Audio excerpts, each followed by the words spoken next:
Hello पिला माने, तुमको मल्ली फूलर बास्ना किभली लगे? आकर्षण लगे ना? किंतु जदि किछि पचासभर दुर्गंध तुम पाखक आसे ताहले तुमे कौन कर? ताठारु दूरे जाओ। ठीक से परी गोटे फूल को देखिले आमे निदेखी देखुचे, किंतु हठात जदि गोटे पोक आम आखि सामना को आसे ताहले आमे कौन करुछे? ठीक कहलो, आम आखिपता आपे आपे बंद हो जाए। ताहले सब घटना किपरि हुए जानिछ? एई सब घटना आम शरीर थिबा स्नायु एवं संवेदक अंग मध्यरे नियंत्रण और समन्वय रक्षा द्वारा संभवपर हो पारिछि। तेणु आम शरीर रे नियंत्रण और समन्वय किभली भाबे होइछि आस आज आमे देखि नेबा। ताहले आजिर आलोच्य विषय होछि मनिष रे नियंत्रण और समन्वय।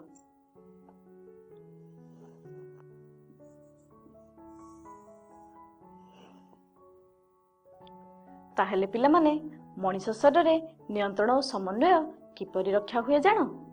एथिपई आम शरीर रे स्नायुतंत्र रहिछि।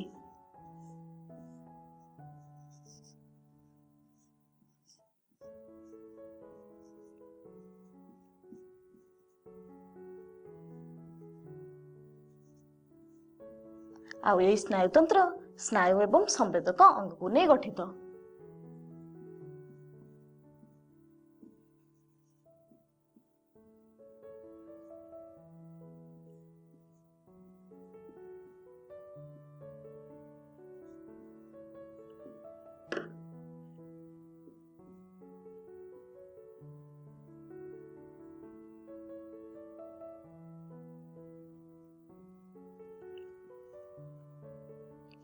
एई स्नायुतंत्रर काम कौन जानिछ? एई स्नायुतंत्रर काम हैला परिवेश रे घटुथिबा विभिन्न घटना सबको प्राणी को अवगत कराए एवं प्राणी निजको सुहाइला परि कार्य करी परिवेश सहित खाप खुआई बंचे। तेणु एई स्नायुतंत्र ही मनुष्य शरीरर अंग और तंत्र मध्यरे नियंत्रण और समन्वय रक्षा करे।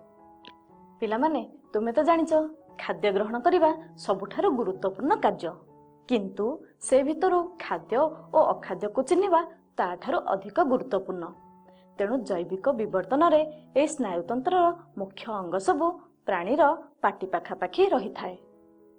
ताहले पिला माने भ्रूण अवस्था रे मेरुदंडी प्राणी शरीर रे स्नायुतंत्रटी किभली थाए जानो? ए स्नायुतंत्रटी एक नलिका भाबरे प्रकाश पाई अग्रभाग स्थित होई अग्र मस्तिष्क एवं मझिभाग मध्य मस्तिष्क एवं पश्च मस्तिष्क एवं शेष रे सुष्मना कांड रे परिणत हुए।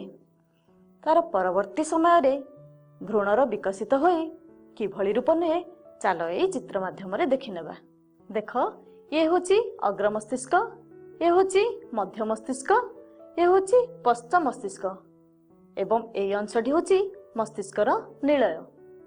शेष अंशटी होची सुष्मना कांड।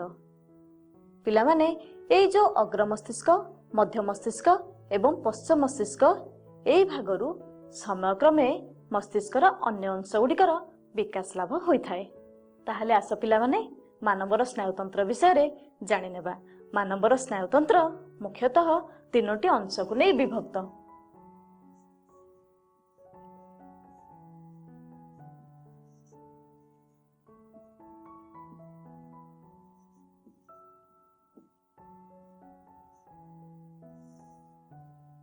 एक केंद्रीय स्नायुतंत्र,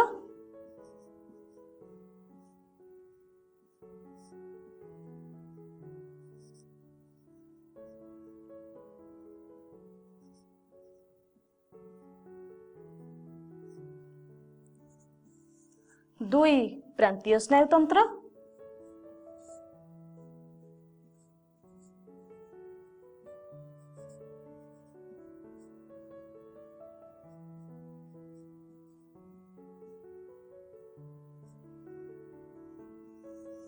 एवं तीन स्वयंक्रिय स्नायुतंत्र।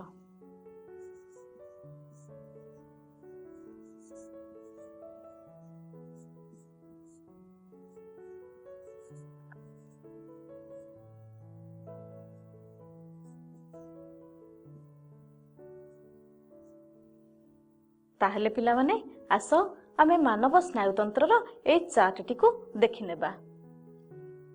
ମାନବ ସ୍ନାୟୁତନ୍ତ୍ରକୁ 3 ଭାଗରେ ବିଭକ୍ତ କରାଯାଇଛି। 1 କେନ୍ଦ୍ରୀୟ ସ୍ନାୟୁତନ୍ତ୍ର, 2 ପ୍ରାନ୍ତୀୟ ସ୍ନାୟୁତନ୍ତ୍ର, 3 ସ୍ୱୟଂକ୍ରିୟ ସ୍ନାୟୁତନ୍ତ୍ର। ଏହି କେନ୍ଦ୍ରୀୟ ସ୍ନାୟୁତନ୍ତ୍ର ମସ୍ତିଷ୍କ ଏବଂ ସୁଷୁମ୍ନା କାଣ୍ଡକୁ ନେଇ ଗଠିତ ହୋଇଛି। ଠିକ୍ ସେହିପରି ଏହି ପ୍ରାନ୍ତୀୟ ସ୍ନାୟୁତନ୍ତ୍ର ମସ୍ତିଷ୍କରୁ ବାହାରିଥିବା କରୋଟି ସ୍ନାୟୁ ଏବଂ ସୁଷୁମ୍ନା କାଣ୍ଡରୁ ବାହାରିଥିବା ସୁଷୁମ୍ନା ସ୍ନାୟୁକୁ ନେଇ ଗଠିତ ହୋଇଛି। ଠିକ୍ ସେହିପରି ଏହି ସ୍ୱୟଂକ୍ରିୟ ସ୍ନାୟୁତନ୍ତ୍ର ଆମ ଶରୀରର ସବୁ ପ୍ରକାରର ଅନୈଚ୍ଛିକ କ୍ରିୟାକୁ ନିୟନ୍ତ୍ରଣ କରିଥାଏ। ତାହେଲେ ପିଲାମାନେ, ଏଇ ଯେଉଁ ମସ୍ତିଷ୍କ 3ଟି ଭାଗରେ ବିଭକ୍ତ ହୋଇଛି, 1 ଅଗ୍ର ମସ୍ତିଷ୍କ, 2 ମଧ୍ୟ ମସ୍ତିଷ୍କ, 3 ପଶ୍ଚ ମସ୍ତିଷ୍କ।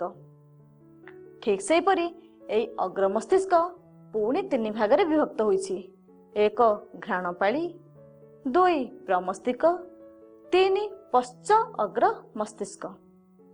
ଠିକ୍ ସେହିପରି ଆମର ମଧ୍ୟ ମସ୍ତିଷ୍କ ପିଣ୍ଡ ଚତୁଷ୍କକୁ ନେଇ ଗଢ଼ା ଏବଂ ପଶ୍ଚ ମସ୍ତିଷ୍କ 2ଟି ଅଂଶକୁ ନେଇ ଗଠିତ ହୋଇଛି, ଯାହାକି ଅନୁମସ୍ତିଷ୍କ ଏବଂ ସୁଷୁମ୍ନା ଶୀର୍ଷକ। ତାହେଲେ ପିଲାଏ, ଆଜି ଆମେ କ'ଣ ଶିଖିଲେ? ଆମେ ଆଜି ମଣିଷରେ ନିୟନ୍ତ୍ରଣ ଓ ସମନ୍ୱୟ କିଭଳି କାର୍ଯ୍ୟକାରୀ ହୋଇଥାଏ ତାହା ବିଷୟରେ ଜାଣିଲେ। ତା ଛଡ଼ା ମାନବର ସ୍ନାୟୁତନ୍ତ୍ର ବିଷୟରେ ମଧ୍ୟ ଜାଣିଲେ। ଆଜି ପାଇଁ ଏତିକି। Bye bye.